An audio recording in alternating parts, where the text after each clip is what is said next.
Hey, what's up guys? So finally Zepp OS 5 has arrived on Amazfit Bip 6 and it seems like a very underwhelming update for this watch. I was expecting some visual changes, some big updates, some new features in this update. Now there are a couple of features that they have added, don't get me wrong on that, but overall it's not as big of an update as I was expecting it to be. So let me first show you the update version. So if I go in settings, go in system, go in about, here you will see the software version 3.2.10.1 and then this is the Zepp OS 5 update. Let's go through the changelog of this update. So if you look here, this is the changelog. So upgraded to OS 5, supports Zepp Flow 2.0 now, supports jet lag manager, which I'll show you in a minute, and then they have fixed some issues. They have added a line at the bottom, Flow 2.0 with jet lag manager to be available on watch app stores before July 22nd. I'm guessing there is no Zepp Flow 2.0 on this watch because if I long press to activate Zepp Flow, this is the same version as before. This is in the new version, whereas if I compare it with the Zepp Flow on Amazfit Active 2, which is also running OS 5, Zepp OS 5,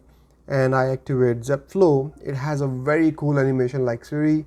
There is this glow around the display that tells you that this Flow AI has been activated. So that is still missing on Amazfit Bip 6. So hopefully they will add or update Zepp Flow before 22nd. There is still time in that. But the second feature that they talk about is the jet lag manager, and surprisingly this feature is already available on the watch and on the app. So the app is already here.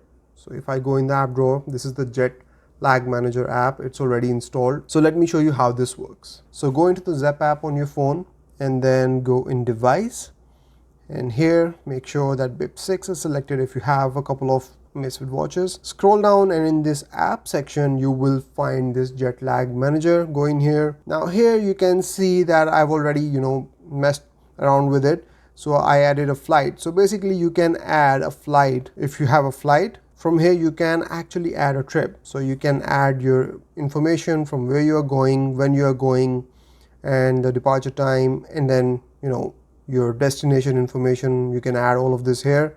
And then from here you can select if it's a one-way trip or if it's a round trip. And after you've done all that, 3 days before it, you will start getting some instructions. So this is how it shows up in the app. So it tells me that from Toronto to London, it's a 5 hours time difference. And there is some information about travel essentials preparation down here. There is some guidance at the top here. So 72 hours before your flight, it will start to give you some of these instructions. So how does this look like on the watch? So if you go in the app drawer here and go in the jet lag app, which is a new app, it gets installed with the update. You don't have to do it separately. So if you go in here, again, it will show you the time difference. What's the time in Toronto right now? What's the time in London right now? 1 day until the trip, 5 hours difference. And if you scroll up, then it will start giving you some instructions. So these are very vague. I really don't understand what they mean. If you guys know what this actually means, let me know in the comments. There are 4 different colors here. It tells you avoid light, be active, seek light, sleep. I'm guessing light is sleep, seek light, sleep, or something like that.